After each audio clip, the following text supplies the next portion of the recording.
Oh,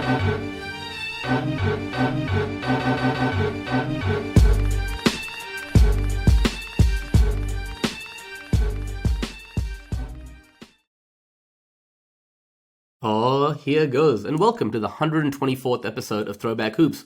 Woody V is in the house. Please follow the show on YouTube and wherever you listen to your podcasts. And as always, I'm joined by my main man, Robbie Clayton. What's going on, brother?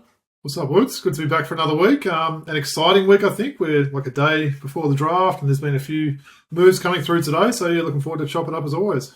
Really exciting week. We thought it'd be a little bit of a quiet time in the basketball world, but that's not been the case, has it? No, absolutely. Looking forward to talk about some of these things that have happened. All right, let's get into it then. Let's start off with our jerseys, man. Who you got for us today?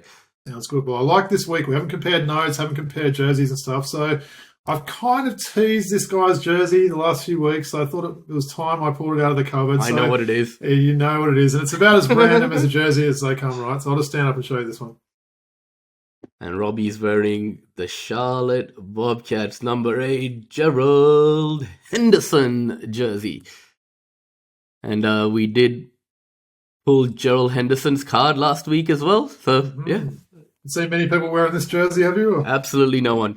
You're probably the only one in the world. Could be. They probably had to confirm with me when I ordered it that time to make. Are you sure you want that jersey? But no, it was good. And look, we had teased it. We pulled his card. We pulled a couple of his cards maybe recently. I know there was one last week, maybe one before that. So, just a little bit about this one. So I'm rocking the Gerald Henderson Jr. white Adidas Charlotte Bobcats jersey. Quite like this jersey. I love that jersey, man. It's not bad, eh? I got a couple in that same. You might version. have a Crash Wallace one or something, right? I got a Wallace and I've got a Okafor, both in the same type. Nice.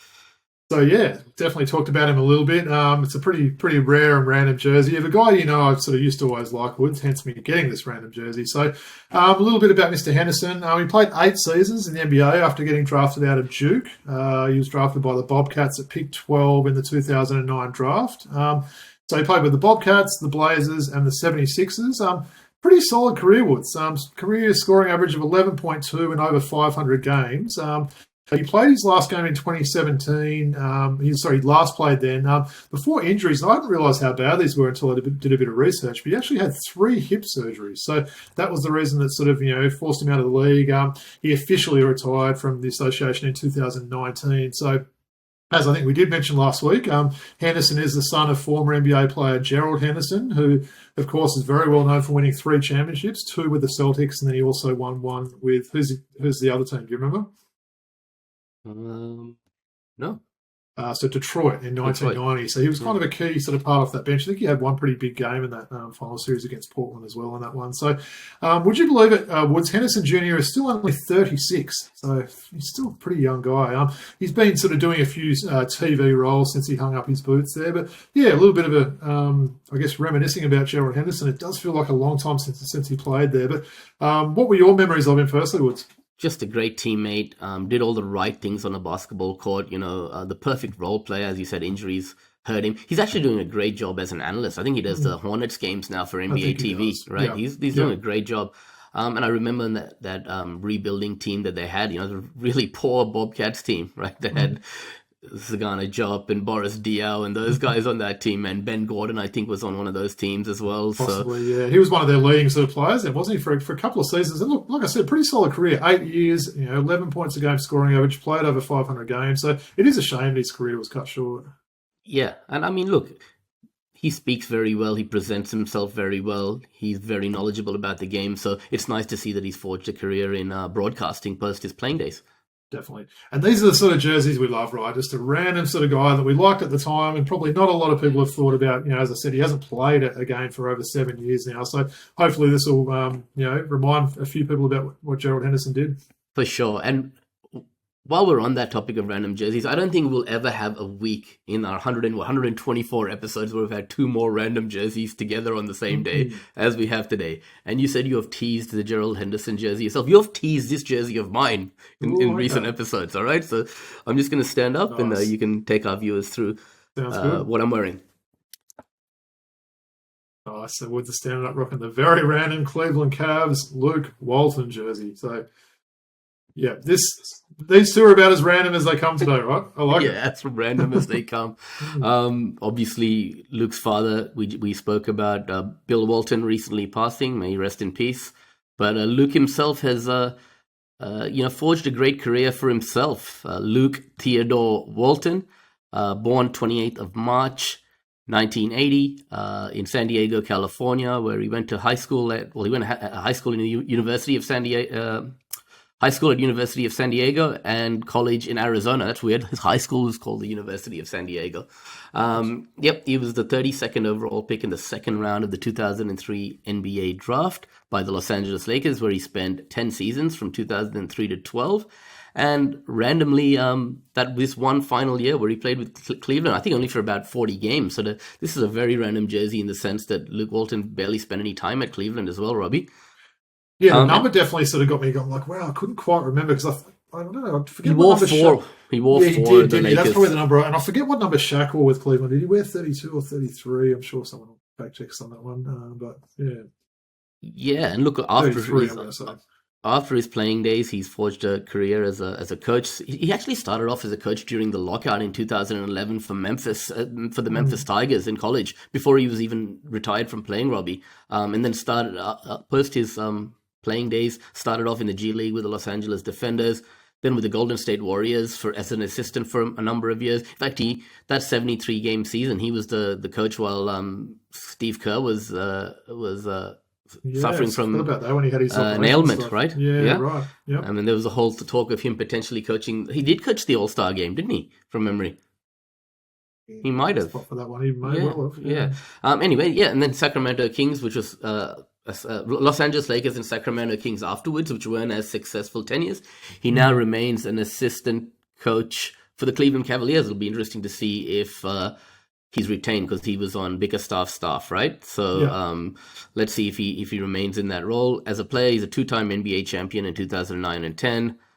He was a second-team All-American in college in 2002. He was two-time first-team All-Pac-10 in 2002 and 3, and he was an NBA champion as an assistant coach in 2015. What do you remember about Luke Walton, Robbie? It's always hard to live in the footsteps of a Hall of Famer like your father, but he forged a pretty good career for himself, didn't he? Yeah, well, certainly could have had different games, couldn't they? He was a lot shorter than his dad from memory. I don't know, his exact height there. Was he about 6'7"? Yeah, he's 6'8", played the 3-4 spot. Yeah. Look, I definitely remember him as someone that certainly got the most out of his abilities. That's probably without having a shot at him, I would certainly say that. I wouldn't have realised he played 10 years with the Lakers, so that's a pretty good effort. You don't get a lot of guys that stay on that, particularly that Lakers team where there's traditionally a bit of turnover, that would play that long. So, yeah, I think definitely just a good glue guy, a good teammate, almost like you said with Hendo here. Someone that got the most out of his career, and, he ended up having a pretty solid career for sure. Yeah, and there wouldn't be many Cleveland Cavaliers Walton jerseys going around, would there? No, there wouldn't be at all. No, this is what we like, right? We'll continue to bring the more random ones and stuff. We love that. So, yeah. All right, awesome selections today, man.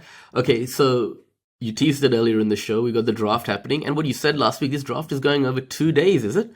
It is. It's the first time I've done it. So I know they've done this in NFL for quite a few years and it seems to work. So, yeah, literally. So the time of recording is Wednesday, the 26th of June. The draft of the first round is tomorrow and then round 2 is on Friday. So it's going to be interesting to follow it over a couple of days there. I'm quite looking forward to the change, actually. I feel like they'll probably make it a bit more of a show. You might sort of see more, interviews, previews, highlights and stuff like that of the first round. And I think for us, there's still a bit of interest in that second round, given there's going to be potentially a lot of the next stars guys. And then also you've got like the Bronny James sort of side of things. So I think Friday could be equally as exciting to see some of these second rounders named. I agree, Robbie. I agree. So I thought let's just do a little bit of a draft preview today. So I've given you a little bit of homework, right? Mm-hmm. And there's another little bit of the homework that I haven't actually, educated you on. So hopefully you can come with your A game, right? So we've decided to talk about the first 5 picks in the draft and what the team needs are. So we got Atlanta, Washington, Houston 1, 2, and 3, and then San Antonio 4 and Detroit 5. Am I right in saying that? Yeah. So how come I have more homework than you? That seems a bit unfair. Okay. All right, cool. All right, cool. No worries, man. So the first 3 will stay with you, and I'll talk about the last 2. So the way I've wanted to sort of, structure this is, tell me the picks that Atlanta have, right? Then talk to me about their team needs. Maybe it's rebounding, shooting, etc., and then unpack that a little bit further for me. So maybe let's start with Atlanta. What picks do they have in the draft? Tell you what, every podcast I'm listening to, there's just so much stuff on the Hawks at the moment, so it's pretty exciting for this time of year. It's a tricky one, isn't it? It's probably of all years to get a number one pick, it wouldn't have been this one. But at the end of the day, I think you can still be happy. Look, we moved up about 9 spots to get this number one pick, so I'm still reasonably pleased that they've got, first pick of this draft class. A couple of interesting stats just before I talk about the Hawks Woods. I read that since in the years between 1973 and 2013, in all those years there'll only be one draft class that won't have at least one Hall of Famer. So that's not a bad effort, right? And that was that 2000 draft, of course. But for all those years there, and of course, 2013, players have got to be retired and be retired for 4 years. So that's going to continue. I think, like Dwight Howard's going to get named, potentially Kyle Lowry, all those sort of guys like that. But I thought that was a pretty good stat and just shows you, as much as people are saying, yes, it's a weak draft, I'm sure we'll end up getting a Hall of Famer, multiple All-Stars and that sort of stuff. So that's probably the first thing. I'm not so sure about that. I reckon we will. Yeah. Okay, all right. Yeah. So, look, in terms of the Hawks, I don't even know if they know what they want to do, to be honest. It's been like so many different rumours going back and forth and everything. I think if they look just at an actual needs basis there, I definitely think they need a mobile big that can stretch the floor. Yep. And that's why I have been high on Alex Sarr. It sounds like there's no chance of that. And that's a little bit concerning to me. Alex Sarr is someone that played those couple of years in the for the overtime elite, which was based in Atlanta. So he's obviously knows Atlanta. Maybe he doesn't like the city. I don't know what it was. They made us feel welcome to their woods. I'm not sure why Sarr wouldn't like it. But so he essentially hasn't gone to any workouts. Look, we have seen things like this happen before. I believe that Paolo Banchero didn't work out for Orlando, 3 years ago now, whatever it is. And they ended up drafting him number one. So it just doesn't seem like that to me. But I haven't liked how Sarr hasn't wanted to come out and sort of proclaim himself as a number one pick. I think you've got to show a bit of confidence there, and it's sort of a bit alarming that he hasn't sort of stepped up and tried to say, look, I'm the best player in this draft, and sort of, talk himself up. But that's probably what I think there. I do think Capella and Double O Onyeka Okongwu, kind of similar players. They're a little bit undersized for the position. They're not massive giants. They're not like 7-foot guys. They certainly don't really shoot outside of the free throw line. Okongwu's tried to work on that. It's still, I guess, guarded whether that's going to have success on that one there. But look, that's probably, I think, the first need there. Like what I said, a mobile big that can stretch the floor. That is, I think, the Hawks' biggest need there. No worries. Thanks, Robbie. And what are the draft picks that the Hawks have in this year's draft?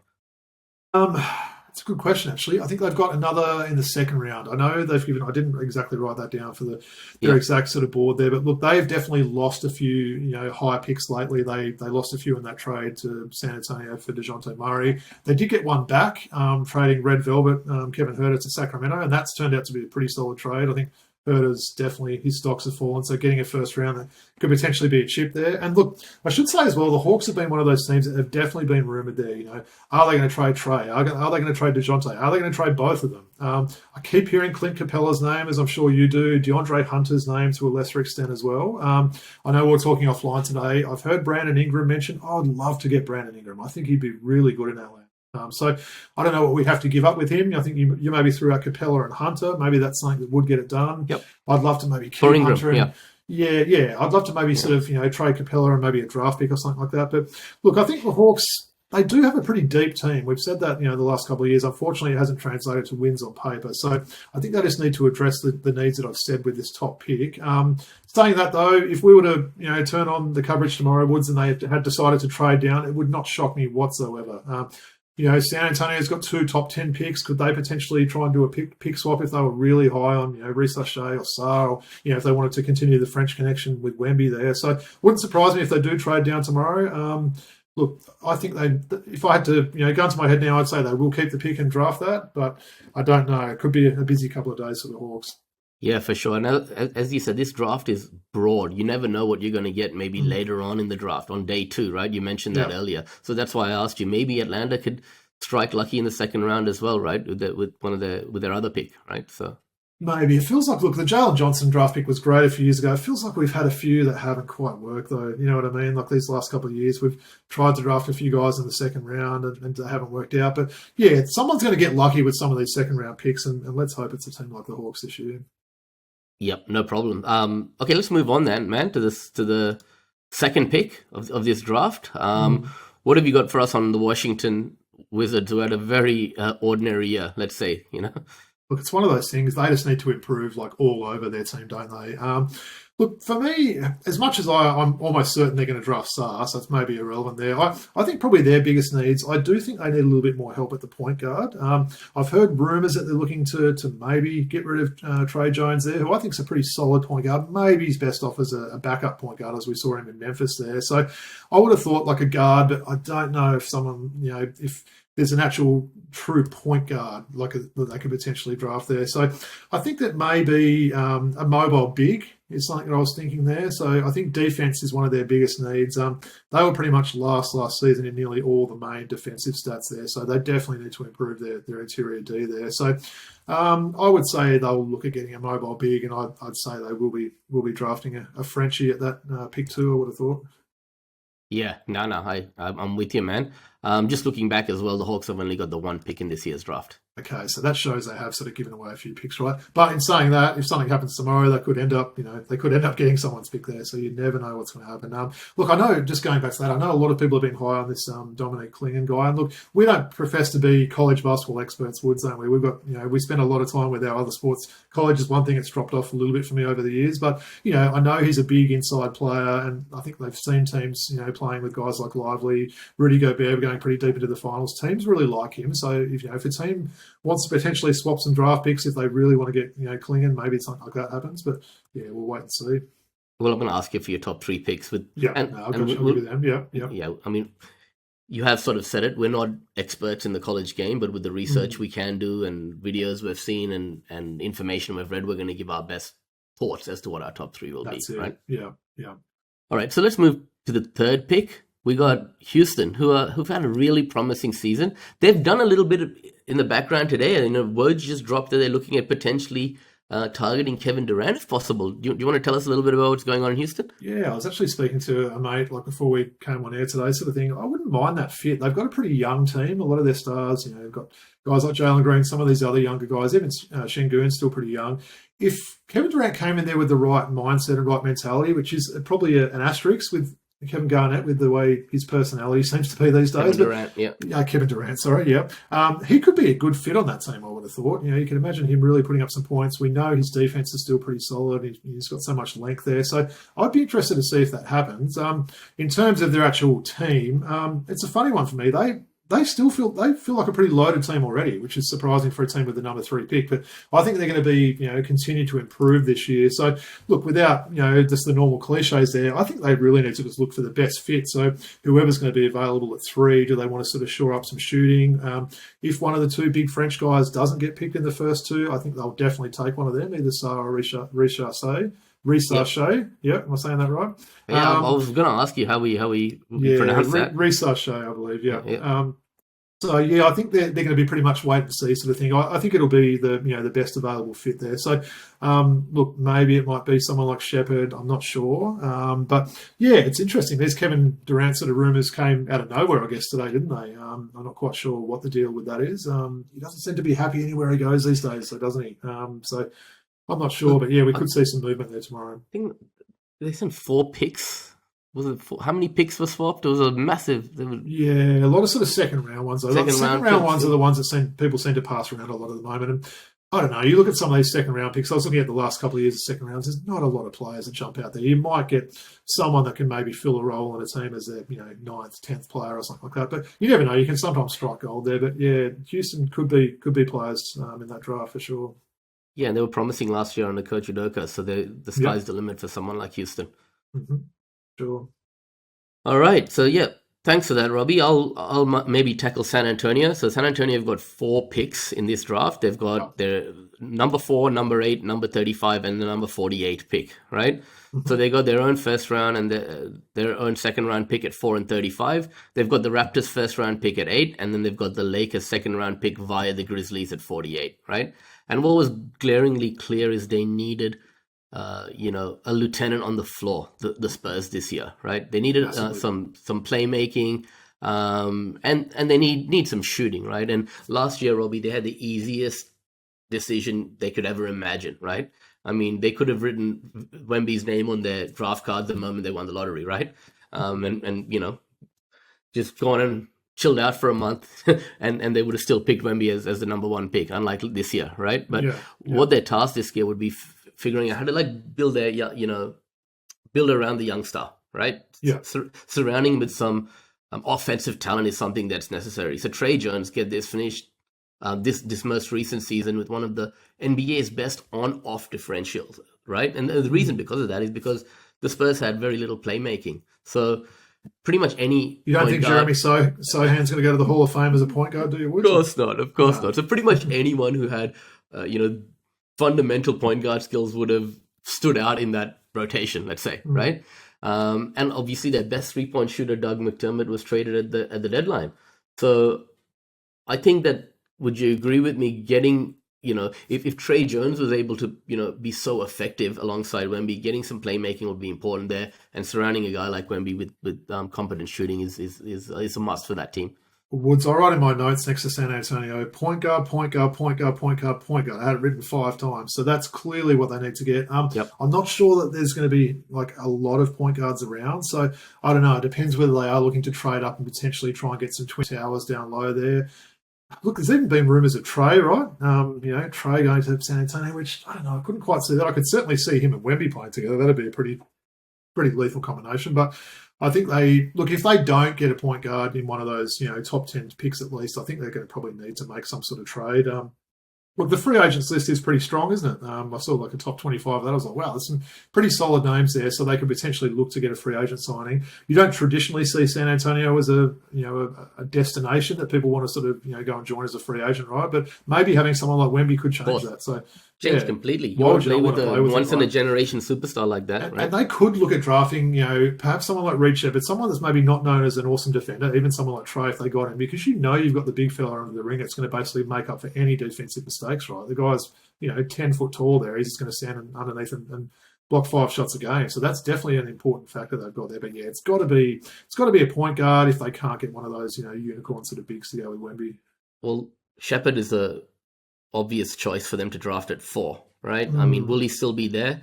Let's see who we've got in our top 3. Yeah. Let's see if Robbie and Woody agree that Shepard will still be there at 4. I've got mixed feelings about him as well, but the measurements are, he's pretty much measures the same, wingspan, standing height, and everything as Steph Curry. He's doesn't weigh a whole lot. So let someone say today he needs to get in the gym and get into some cheeseburgers. But look, we know these guys' bodies can develop once they've had a couple of seasons in this professional game. So. Yep, hold that thought. We'll get into it in a second. I want to ask you a little bit more about him, right? So let's talk quickly about Detroit. So Detroit have got 2 picks, the 5th and the 53rd pick. Now, look, they need some spacing on that floor, right? Can they draft a coach, or is that an option? It probably, they need. Don't give them another 6-year deal, whoever it is. They need help in that area. Monty Williams is not going to be with them anymore, as you just alluded to. So, they need some spacing on the floor, and they need some versatility on the defensive end. So, for the second consecutive seasons, they finished with the worst record in the NBA. And also for the second consecutive seasons, despite this, they fell all the way to the 5th pick in the lottery, right? The good thing this year, Robbie, is that they're not losing out on a Wemby-like talent, right? Yeah. The biggest weakness of this roster is the lack of 3-point shooting, which is... Monty Williams had some odd rotations in this year as coach. You spoke about Monty. And look, some stats here. The 23-24 Pistons ranked 26th in 3-point percentage, 27th in 3-point attempts, and 29th in 3-point makes. And that is with also 71 games combined from Bojan Bogdanovic and Alec Burks before they would move to the trade deadline. And they were shooting 40% on their threes, right? Yeah. So... not good, is it? It's not good at all. So targeting some young options reliable from the perimeter will also give Cade and Jaden Ivey some space to operate. When I said spacing would be important, and look, the modern NBA revolves around being able to to make or miss league, right? So shooting is an imperative for them. It's been really sad for Detroit for a long time, Robbie. And I know you've said in commentary in the past and on previous episodes of the podcast that you think this is a time for Cade Cunningham to potentially take that next step and threaten for that most improved player award potentially next year. Yeah. So talk to me a little bit more about Detroit and what the future holds. Look, it's a tough spot there, isn't it? They've got a lot of high draft picks, a lot of guys that seem to have a lot of promise that maybe haven't delivered. That's why I think this coaching change that they eventually do is going to be a really important one, because you've got to show, some of these guys like Cade Cunningham and, Duran and Ivy and these sort of guys like that. There's some good talent there. So you've got to get someone, firstly, that can work well with the younger guys and try and get the best out of it. I do think that with Cade Cunningham, I mean, he's potential most improved, a potential all-star. He does need to stay healthy, but he could be someone you could see as a more improved three-point shooter, probably better volume and better percentage there. But yeah, it's a difficult team to sort of pick, isn't it? I'm sure not a lot of these high draft picks will be sitting there saying, oh, geez, I hope Detroit picks me, you know what I mean? It's not going to be one of those spots that's going to be very appealing, I wouldn't have thought, given they currently, don't have a coach. They've got a poor record. Like you said, they've got a lot of sort of things that haven't gone well for them. So, yeah, it'll be interesting to see what happens there. Perhaps you're right with that. Maybe it is going to be, the best sort of shooter or, outside three-point shooter they do look to draft at that spot. And again, it will depend on who's taken in front of them. But hopefully they've got some sort of plan anyway.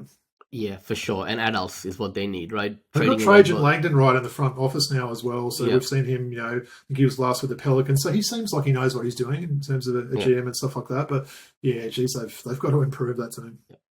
I mean, as I said, some adults in the locker room would also be important. Getting rid of Burks and Bogdanovic, no veterans in there. So I think that would be important for them next year as well, right? For sure, yeah. All right, Australians in the NBL. Well, let's just say next stars and Australians and NBL connections to the draft. Let's say that, right? Let's start off with your boy John Furphy. All right, let's start. Call him Johnny. I got corrected before I commentated his game with Hills. He only goes by Johnny. So, Johnny Furphy. So he wasn't even in draft conversations a year ago. Look, he was not even considered to be a Div 1 guy. Now he's projected to be taken in the middle of the first round. I think last I looked. Well, from what I'm hearing, Woods, he's got a promise of being picked in the top 20. So we don't know who the team is, but apparently he's got a promise there. He's going to be in the green room at the draft there. So apparently he's a lock to go top 20. So I was kind of looking at some of those teams. I've heard Orlando's name mentioned. Not sure where he'll eventually go, but yeah, what a massive rise for him. I mean, literally a year ago, I was commentating his game in the NBL 1 and actually looked at those highlights today, and it was pretty impressive looking at that. He's really, I think he's continued to bulk up and add stuff to his game, but you were at that game as well, Woods. He threw down a massive dunk. Statue of Liberty. So I recommend people put Johnny Furphy highlights versus Hills Hornets, and you'll hear me getting a bit animated. I was sitting next to his mum when he threw that dunk down, and she loved it. High fiber, right? But yeah, I'm really excited. He's definitely going to be one of those early jerseys I buy. Sort of thing. That's cool to think that someone I sort of commentate as a kid, and now he's potentially after this season at Kansas it sounds like he will be a top 20 pick. So hopefully he goes to a good situation. I'd love Orlando. They seem to be a little bit of a team on the rise there. They've got a bit of a quirky roster, but I think he could probably fit in there well. So yeah, really excited to see where he ends up. Yep, definitely. So let me ask you about three other Australians that probably won't get drafted but are on radars, right? So I'm going to bring up Alex Dukas here. From St. Mary's, as you know, Josh Bannon. Continuing the theme with Dukas of guys I've commentated, right? Yeah. Exactly. Josh Bannon from the Brisbane Bullets and Tyler Robertson from Portland University, who recently signed a 3-year deal with my Sydney Kings, man. Yeah. Are these guys got any chance of being drafted?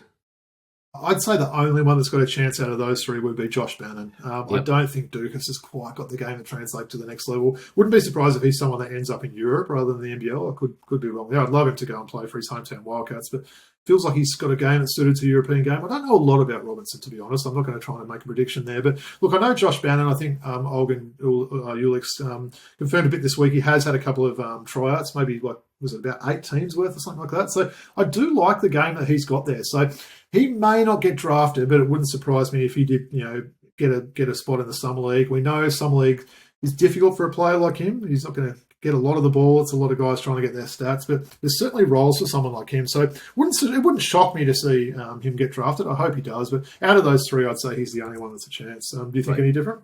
Well, Alex Dukas is listed at 90 in ESPN's top 100, and both Josh Bannon and Tyler Robertson are ranked outside of the top 100. So and as we know, the draft certainly doesn't go up that high, so it would seem unlikely. Yeah. Unlikely. All right, let's move on to the You're not getting drafted this year? Or? No, I'm not getting drafted, man, unfortunately. Past the age limit, bro. Nah, just kidding. Okay, so next stars. Alex Sarr, man. Talk to me. Yeah, so don't know. For me, I wanted him to go to the Hawks. It just would have been a cool thing for me, obviously, playing with my Wildcats and then going to the Hawks. It's not going to happen. I think there's no chance from what I'm hearing this week. But look, do you want sort of prediction where I think you'll get drafted, or we're going to say that? Well, we're going to do that in a second. He's currently ranked number 2 on ESPN's top 100 rankings, right? So ranked number 2, and that seems to be a consistent number 2 now. So we know those numbers are sort of changing. Some people had him at 1. No one's got him at 1 now. So it feels like people know what's going on there. But I think he can, come in and fill a role straight away, sort of thing. He's definitely, you talk about a player that's got potential there. His age, his size, his wingspan. And I keep people saying, "Oh, look, he didn't, dominate with the Wildcats last year." He absolutely didn't, but he also averaged 14 minutes a game and really played as a role player. So I think they would have, done a bit to his game. I like that he did that rather than staying and playing in G League or Overtime Elite, those sort of things. So I really hope it works out. He's someone that I'll certainly be rooting for. I think he was a good teammate, and I think the Perth guys loved having him there. So hopefully he gets drafted to a good situation. I'm not sure if it ends up being Washington. That's a great situation. But, hey, he'll get some stats, so maybe that'll be good. Right, Robbie. And he did lead the Australian NBL in block percentage. So, in terms of that defensive versatility he brings, he can cover ground really quickly. And, look, he's got an upside with his offensive game, right? So absolutely. Yeah. No, there's plenty of room to grow for him, that's for sure. All right. Thanks, man. Let's move on to Bobby Klintman. Klintman was impressive for the Taipans, and no one expected him to be able to, have that impact so early in his career. He showed a two-way skill set. He's currently ranked 29th in the top 100. He's going to make a good professional, isn't he? I think he definitely will. I think the ranges I've seen with him are pretty much 23 to 32. So, look, I think he's just going to maybe sneak into the first round, I'll say there. But you're right, he's got a good game. He's shown that he's got some scoring power there. He's quite a smart player. He's explosive. So, yeah, he's someone that I think fits the modern-day NBA. I'd love to see him go in the first round and continue to be another one of these next stars making it. Yeah, I agree with you. Let's move on to 2 other next stars, AJ Johnson and Trenton Flowers. So AJ Johnson's currently 35 in the top 100. He averaged just 2.8 points in just 7.9 minutes a game for the Illawarra Hawks last year. And you've got Trenton Flowers, who's currently 56 and played sparing minutes as well for the Adelaide 36ers last year. Yeah. These guys are a bit raw. They're obviously going to get both likely to be drafted, but it's going to take a while for them to be able to have an impact as professionals. Both of these two, it's a little bit hard to get a read on. They're almost similar players in a way, aren't they? They're quite, big sort of, I guess if you consider them two guards, they're quite big. They're definitely both athletic. We've seen some of that athleticism there. So, look, in terms of Johnson there, there's a real range of him. I've seen him going from, perhaps mid-20s to around 50 there. So, a real range of difference there. Apparently, he has gone pretty well in various tryouts and sort of, pre-draft workouts and stuff like that. I would say likely... I'd say maybe in the 30s, maybe an early second rounder there. I'd say he will go before Flowers.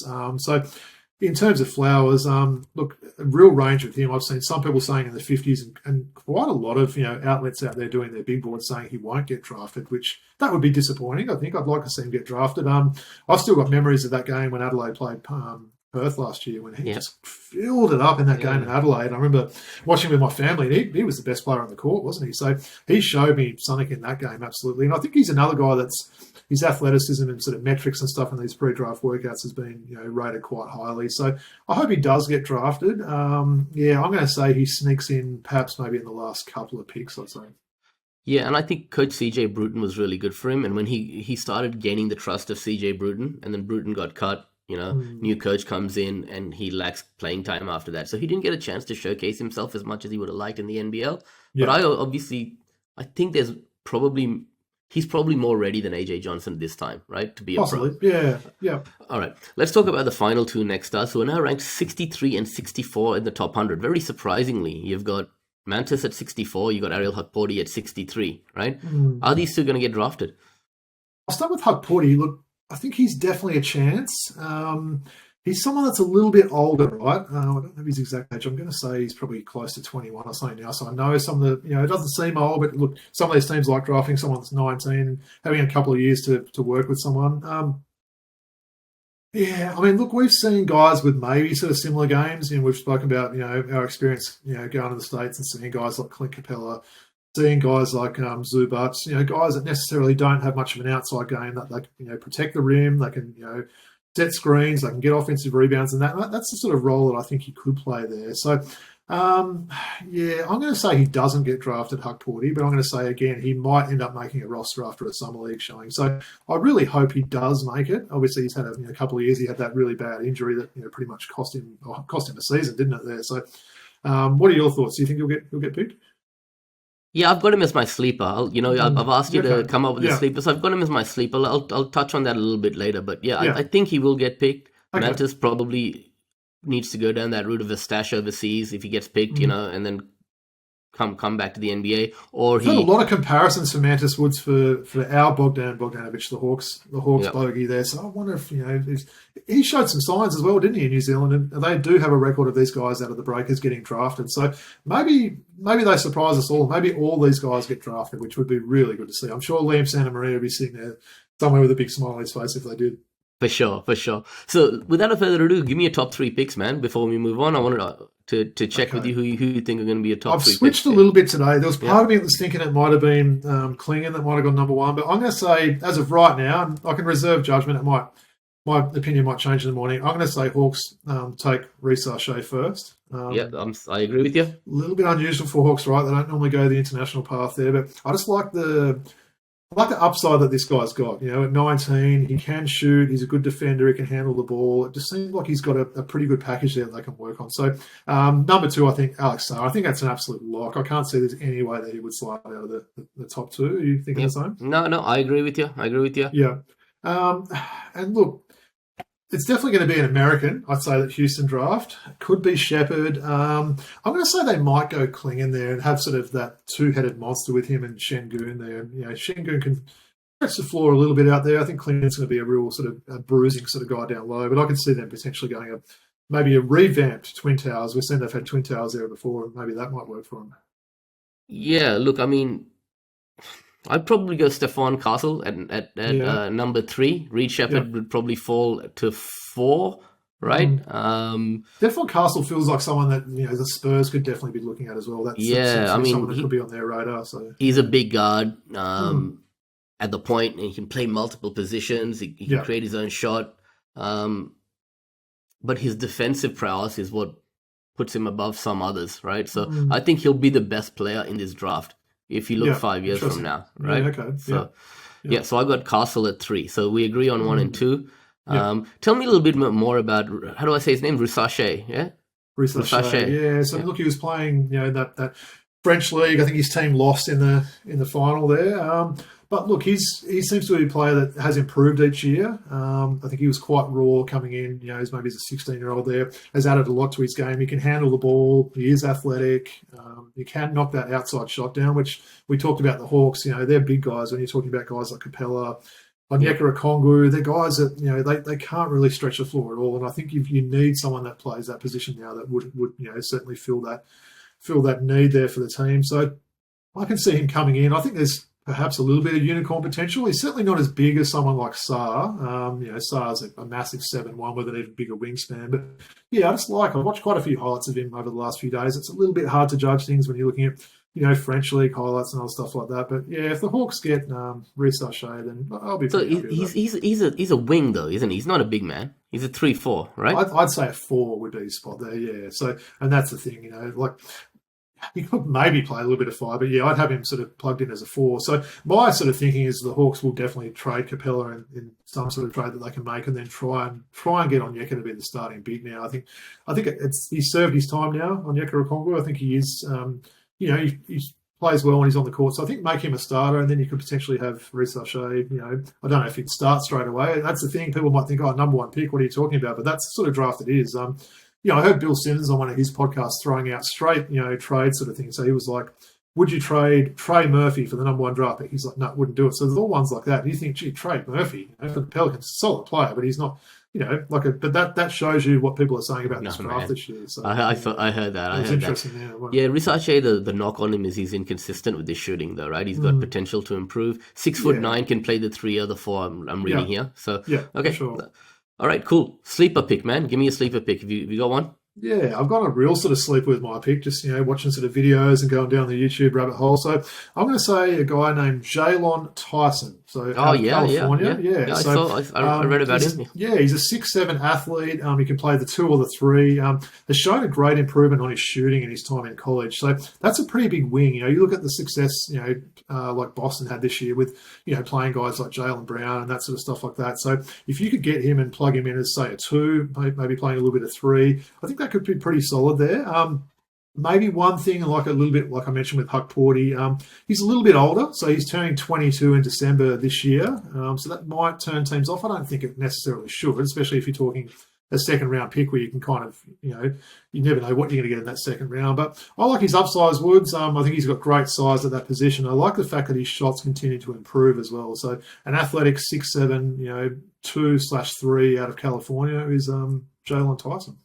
Nice. And as I mentioned, thanks for that, Robbie, for all that homework and great insight. Ariel Hukporti is my sleeper, right? He's listed as 63rd ranked overall in the top 100. Yeah. But Jonathan Givony has just come out and said, look, he's a grown man. He's already the best rebounder in this class, right? Yeah. He's got great motor. He's played with grown men. He's a little bit older, as you said, right? So to have a backup big like Ariel Hukporti, who's mature and played at the professional level, you could do worse than take him with the 50th pick, right? So I think contract as well if you can get someone like him. Yeah, and he's NBA ready and he serves a purpose. So I think he's flown under the radar. I'm really surprised he's not actually in the top 60, right? So out of all these next stars and obviously Furphy, maybe Bannon and that sort of stuff, who would be the first jersey you'd be buying? For me, I'd get a Furphy jersey wherever he goes. Who would you be thinking? Huck Porty if he makes it? Yep. Yeah. Yeah. Nice. Although saying that, if Star goes to Atlanta, of course I'll get that probably next week, but I don't think it's happening. To be fair, I'll get whoever goes to Atlanta's jersey. Yeah, true. Yeah. Yeah, we'll probably do the same. We'll do a right, it won't be Star, but yeah. No, it won't be. It might be a friendship. Yeah. How many first picks, draft picks, number 1 picks in the draft jerseys would you have from Atlanta? Well, none. I mean, because they've, the last time they had a first draft pick was David Thompson, right? 1975 or whatever, exactly. even before an old man like me was born. So that's why I think it's such an exciting day for us. We've never had a pick like this, and we've had a couple of high picks that we've butchered over the years, whether you're talking guys like Sheldon Williams and Marvin Williams and these sort of guys. But to have that number 1 pick, albeit not in a strong draft, it's going to be an exciting one for us tomorrow to follow that. And we'll see Adam Silver come up on stage and not know exactly. It's a strange one. That who knows what name he'll be announcing tomorrow morning. Yep, really excited. Such an exciting day, draft day. All right, so we've spent a lot of time on our draft analysis today, so I'm just going to be quick and go through some quick hits with you, Robbie. Mm-hmm. A lot going on in the NBA, as we mentioned earlier. We have ourselves a trade or trades, right? That's it. Australian Josh Giddey traded from OKC in a straight swap for Alex Caruso, right? Yeah. Talk to me. I've been pretty vocal about this one on our group chat, haven't I? Yeah. How does this benefit OKC and the Bulls, or does it? Does it not? Talk to me. Might be some slightly unpopular opinions that I'm about to say here. So, look, firstly, I was pretty shocked. And I haven't seen a trade so far. Well, in quite a while, it's had so many divided opinions. Some people are saying Chicago won. Some people are saying, what are Chicago doing? They should have got a draft pick back. So there's all differing opinions there. My unpopular opinion, Woods, and people can agree or disagree with this, I think Alex Caruso is quite overrated. That's my unpopular opinion. That's the way I see it. So, and I'm pretty surprised. Giddey's 9 years younger. I just think there's so much more upside in Giddey over someone like Caruso, who's already over 30.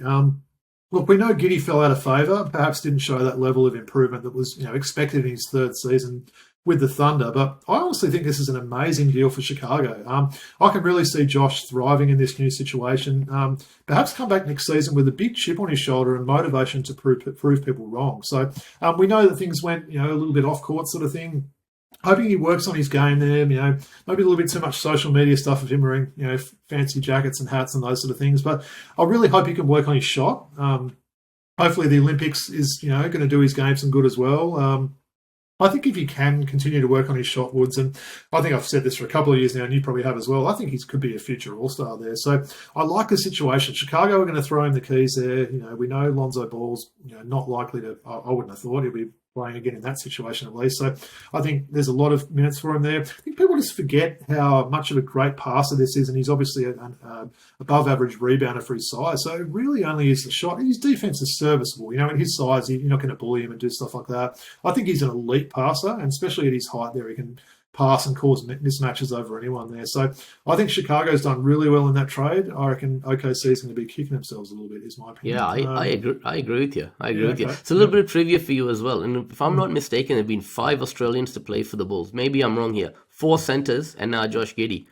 Who are the 4 centers? So Lucian James Longley, of course Cam Bairstow. So you're counting Giddey as a third? Giddey's the 5th, right? There's 4 centers. There's 4 other centers that have played for the Bulls. So I've said 2 of them, right? So Bairstow and Longley. Yep. Other Aussie centers that have played there. NC didn't play there. Why am I blanking on this? Yeah, go on. It's been Chris a long time. Anstey, Luke Schenscher. Yes, you heard me mumble. Yeah, mumbled it. Yeah, Chris Anstey. I mumbled it. So half counts. Yeah. Chris Anstey did play there. Yeah, sure. Yeah, and Luke Schenscher. Oh wow! Yeah, yep. I would have forgot about that. So I don't think anyone else has. Those are the 5, I think, right? Yeah, no, you're probably right. So that's one out of left field. So yeah, interesting. Really excited, and yeah. It just feels like a lot of people have been like, oh, OKC. Look, it might strengthen them. Maybe it might be a trade that benefits them in the next, half a season or one season, just having that extra defender there. But be interested to see how Caruso fits in there. By all reports, he's a great teammate. So I'm not knocking him as a teammate or a person or anything. I just think he's a little bit overrated. To me, he's a bit of a Bruce Bowen type. Someone that's obviously a good defender, can maybe hit some corner threes, but isn't going to give you a whole lot else. And I just think Giddey being how much more upside. And yeah, Chicago have done well. Yeah, definitely. And hopefully the Lonzo Ball situation sorts itself out and Chicago get out of that so that Giddey gets a lot more responsibility. All right. Yeah. The other trade that's occurred, right? We've seen Mikal Bridges. Literally hours ago, right? Hours ago. Go from New Jersey to New York. From Brooklyn, from Brooklyn to New York, right? So he's stayed in the same city, joining his Villanova buddies. Perfect guy to play under Tom Thibodeau. I think 4 picks went the way of Brooklyn, right? I thought it was like 5 or 6. 5 or 6, maybe. 5 or 6. Yeah, we need to check that. The facts are sort of still pretty new. So I thought it was a reasonably high price to pay. That was the first thing I thought. Woody will probably just check that while I talk a little bit about that now. But look, it's amazing they've got the 4 Villanova guys reunited there. So for those that don't know, obviously you've got Jalen Brunson, my boy Josh Hart, Dante DiVincenzo, and now Bridges there. So just amazing. And the guys are so close there. So I think that's going to really help them on and off court there. I said to you offline, Woods, I think this will probably mean that OG Anunoby definitely goes somewhere else. I don't think they can perhaps fit all those guys in. But look, it is a pretty high price to pay. And I know these 2 teams traditionally don't like, trading or, working together to make deals. It's just sort of not something you do. The same with the Clippers and the Lakers there. But I like it. I think Bridges was a little bit down on form last year than what people expected, but that whole situation in Brooklyn was a little bit odd last year. So, yeah, a big surprise. I wasn't expecting that one to come today. They'll be even more exciting to watch. They did give up Bogdanovic, but obviously he was someone that was injured and didn't even feature for him in the playoffs. So, pretty solid one there. The trade will send Mikal Bridges and a 2026 second-round pick to the Knicks for Bojan Bogdanovic. 4 unprotected first-round picks. Unprotected. 2025, 2027, 2029, and 2031. A 2025 protected first-rounder via the Milwaukee Bucks. A 2028 unprotected pick swap. And a 2025 second-rounder to the Nets. Sources told ESPN. That is a lot. And look, you're talking about trade picks in 2031, so as much as the Knicks will be good, who knows what they'll be like in 7 years, right? So, I mean, all those guys that we talked about will be retired then, won't they? Or, they'll be towards the end of their career sort of thing. So, look, a massive price to pay there, but if it comes off, well, yeah, I mean, it's good to see New York actually making a splash. And, we see year after year there are all these rumours of people going there, and they've got a pretty big fish there, so good luck to them. Yep, definitely. And as I said, perfect fit under Tom Thibodeau. Mikal Bridges is the type of player that he'd love. Okay, so quickly, I know we're running out of time here. 2 new coach signings. JJ Redick, new head coach for the Lakers for 4 years, I think it was. And Kenny Atkinson, new coach for the Cavs. Reunites with your boy Gerald Allen, who had a big part to play in his development early on in his career. So talk to me about those 2 moves by the Lakers and the Cavs. Look, I quite like the JJ Redick move. I know there's a lot of people that sort of, almost laughing at things there. I think I said to someone today offline as well, I think if someone like Detroit had reached out and signed him, everyone would be like, oh, that's a good signing, good first-year coach, good, X's and O's guy, knows the game. But the fact that it's the Lakers and they know that, he's got a podcast with LeBron and there's a relationship there. Apparently Reddit came out and said that he hadn't spoken to LeBron about it, which I find a little bit hard to believe. But I don't mind it. We know it's probably the toughest coaching gig in the NBA, I would have thought, and coaches haven't really lasted a long time there in the last few years. But I think he's someone that is going to relate to the players. They talked about, Hurley, the college coach coming in. He absolutely wouldn't have related to players there. He's, from all accounts, a bit of a screamer and a shouter, and I don't think that works with the egos of these modern-day NBA players. So I don't mind it. I think he's a smart basketballer. He's been a winner, in a lot of situations where he's been there. So I quite like that move for the Lakers. What are your thoughts on I agree too, but just the one caveat is it's players who have recently finished playing in the last 5 to 10 years that jump into a coaching role straight away. We haven't seen a lot of success right off the bat in a lot of cases. I mean, Jason Kidd, Ty Lue, there are some examples of it being successful. Yeah. But we also have, your Lindsey Hunter situations and various others. Hey, go easy on Lindsey Hunter, come on. That didn't work out, right? Yeah, players jumping into a coaching role. So let's just see how that plays out. The fact that he's got that relationship with LeBron really helps and solidifies things. He's got a great basketball mind, so I don't mind it, right? No, for sure. And look, you mentioned Kenny Atkinson. Pretty solid move, right? So I think he's a very well-respected coach. I'm still not 100% sure what Bickerstaff did wrong there. He got his team to the second round, right? And they had sort of injuries and stuff there. They had a bit of a strange season with guys in and out there. But look, Atkinson is a well-respected coach there. Like you said, reunited with someone like Jared Allen there. So, I don't mind that. Kenny Atkinson did nothing wrong to get let go at Brooklyn as well. Yeah, remember, he did a great job. Yeah. So he was, assistant with Golden State for the last couple of seasons, wasn't he? So, I don't mind that. So, I guess Detroit's maybe the only one now that doesn't have a coach at the time of recording, unless there's another team we've forgotten. So, we'll see eventually what they do. Who knows? They've probably got no money left after the money they're going to pay out for Monty Williams. So, they might just find someone off the street to come and do it. Get an overseas coach, man. That's what I think, right? Maybe. All right, quickly before we finish up, any NBL 1 headlines for us? Well, it was good to see you out again at the game, wasn't it? So man, enjoyed myself. And saw the big Aubrey game, so we got to see the GOAT in person again, Lauren Jackson. She didn't have her best game. I think she was like 16 points, but she didn't play the whole last quarter because Aubrey were winning by a lot. But she did back up the next night against a Lauren Nicholson-less Sutherland team, and she put 50 on the board. So I'm kind of wishing we saw a 50-point effort. But look, I had a nice chat to her after the game. It was unbelievable, wasn't it? I've seen, a few sort of people getting autographs and stuff there. When the game finished, there was a line of about 100 people. So adults, lots of kids, that sort of stuff. I waited till the line died down, the staff and everything, get a bit of food and that. So she was over there having a bite to eat, and I had a quick chat with her. I was talking about how her son had grown up since I caught up with her last time. Did get her to sign my Opals jersey, which was a big thrill there. So, but yeah, great to see her and just, putting bums on seats and people coming out and supporting these NBL 1 games. And it was great to see William Davo Hickey, wasn't it, in the men's game? He was actually player of the week as well. So Michaela Pivic was player of the week for the women's, who we saw put a triple-double up, and then Davo Hickey, so man, he had some highlight reel plays, didn't he? 3 massive block shots in that game. Hills, superstar Chris Bryant had 43 the following day, so I did the 2 games on the weekend. But yeah, it was great to see the GOAT and Davo Hickey, right? Yeah, definitely. And as you said, bums on seats. The great crowd in at Castle Hill for the women's game as well. So that was extremely promising. Yeah, for sure. Yeah. All right, thanks, Robbie. We'll come back with classic packs next week. Obviously, we had a lot to cover on this week's episode, so we'll. For sure. I feel like there'll be a lot next week as well, right? So I'll be sort of, I guess, recapping this draft, but I'll sort of get this pod out tomorrow morning so people get a chance to listen to it before the draft and see our predictions. If not, listen to it after the draft and maybe see how bad our predictions were. So you can kind of, throw some hate at us if you want to. But hey, it's all a bit of, throwing a dart and seeing where it lands at the moment, especially in a draft like this. But yeah, looking forward to see what other moves we'll see making. Will the Hawks make a trade or two? Will KD change teams? Will there be any other sort of big trades like we saw today for guys getting, traded for, 5 first-round draft picks? So looking forward to tomorrow, absolutely.